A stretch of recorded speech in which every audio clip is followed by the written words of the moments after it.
Kagabi ginanap ang national costume para sa Miss Universe 2016. Lahat ng mga 86 na kandidata ay proud na naglakad at iprenesenta sa mga manunood ang kani-kanilang mga national costume. Ilan sa kanila ay nahirapan pang maglakad dahil sa bigat at elaborate na costume na suot nila. Ngunit hindi ito naging alintana dahil wow! Ang ngiti sa kanilang labi ay abot hanggang langit.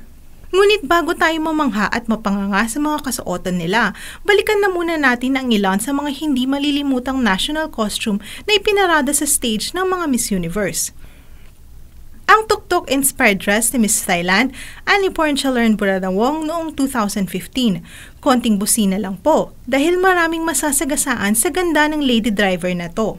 Si Miss Dominican Republic Kimberly Castillo noong 2014 ay hindi nagpapigil ng isinuot nito ang mala Virgin Mary na kasuotan. Inspired daw ang national costume nito sa Virgen de la Altagracia. At paano ang costume ni Miss Peru Jimena Espinosa Veco? Maliban sa hindi matatawarang headdress nito, walang makakamiss rin sa kanyang elaborate na kapa.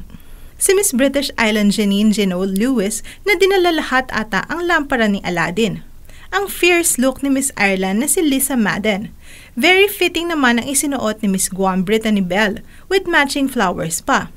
Si Miss Argentina Claudia Barrionuevo na wala na atang gustong tumabi sa kanya dahil sa laki at lapad ng kanyang national costume.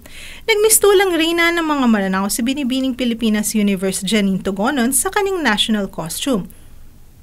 Si Miss Canada Aduo Ayamoa na isinuot ata lahat ng bandila ng mga bansang lumahok sa Miss Universe.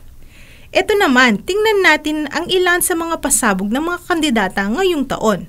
Para sa special report ng Alam Ba News, RH49 Rita Salonga, naglilingkod sa pagbabalita.